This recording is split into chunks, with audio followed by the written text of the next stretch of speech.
کن کن چیزوں سے نماز ٹوٹ جاتی ہے، فاسد ہو جاتی ہے؟ نمبر 1، قصداً یا بھولے سے نماز میں بول اٹھی تو اس سے نماز جاتی رہتی ہے۔ نمبر 2، نماز میں آہ یا اوہ یا اف یا ہائے کہے یا زور سے روئے تو اس سے نماز جاتی رہتی ہے۔ نمبر 3، بے ضرورت کھنکارنے اور گلا صاف کرنے سے بھی نماز جاتی رہتی ہے۔ نمبر 4، نماز میں چھینک آئی، اس پر الحمدللہ کہا تو نماز نہیں ٹوٹتی، اگر کسی اور کو چھینک آئی، اس پر یرحمک اللہ کہا تو اس سے نماز جاتی رہتی ہے۔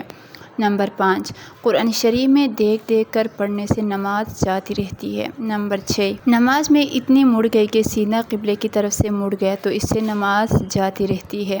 نمبر 7، کسی کے سلام کا جواب دیا، وعلیکم السلام کہا تو اس سے نماز جاتی رہتی ہے۔ نمبر 8، نماز کے اندر جوڑا باندھا تو نماز جاتی رہتی ہے۔ نمبر 9، نماز میں کوئی چیز کھا لی یا پی لی تو اس سے نماز جاتی رہتی ہے، یہاں تک کہ اگر ایک تل کی برابر ہی کیوں نہ ہو، کسی کے دہن میں کوئی چیز پھنس گئی ہو، نماز کے اندر وہ باہر آ گئی، اگر وہ چنے سے کم ہے تو اس سے نماز نہیں ٹوٹتی، اگر وہ چنے کے برابر ہے یا اس سے زیادہ ہے تو اس سے نماز جاتی رہتی ہے۔ نمبر 10، منہ میں پان دبایا ہوا ہے اور اس کی پیک حلق میں جاتی ہے تو اس سے نماز ٹوٹ جاتی ہے۔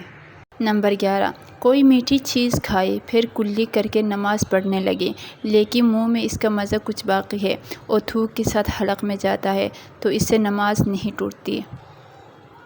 نمبر 12، نماز میں کچھ خوشبو سونگھی اور اس پر الحمدللہ کہا یا کسی کے موت کی خبر سن کے انا للہ و انا الیہ راجعون کہا تو اس سے نماز جاتی رہتی ہے۔ نمبر 13، کوئی بچہ گر گیا، اس پر بسم اللہ کہا تو اس سے نماز جاتی رہتی ہے۔ نمبر 14، نماز میں بچہ نے آ کے دودھ پیا تو اس سے نماز جاتی رہتی ہے۔ نمبر 15، اللہ اکبر کہتے وقت اللہ کے الف کو بڑھایا اللہ اکبر کہا یا با کو بڑھایا اللہ اکبر کہا تو اس سے نماز جاتی رہتی ہے۔ نمبر 16، کسی کے خط یا کسی کتاب کو دیکھا، وہ زبان سے پڑھا، اس سے بھی نماز جاتی رہتی ہے۔ نمبر 17، نماز کے سامنے سے اگر کوئی چلا جائے، کتا ہو یا بلی یا بکری یا کوئی انسان، تو اس سے نماز نہیں ٹوٹتی لیکن سامنے سے گزرنے والے کو بڑا گناہ ہوگا۔ نمبر 18، کسی ضرورت کی وجہ سے اگر قبلے کی طرف ایک آدھا قدم آگے بڑھ گئی یا پیچھے ہٹی لیکن سینہ قبلے کی طرف سے نہیں پھیرا تو نماز درست ہے، لیکن اگر سجدے کی جگہ سے آگے بڑھ جائے تو نماز جاتی رہتی ہے۔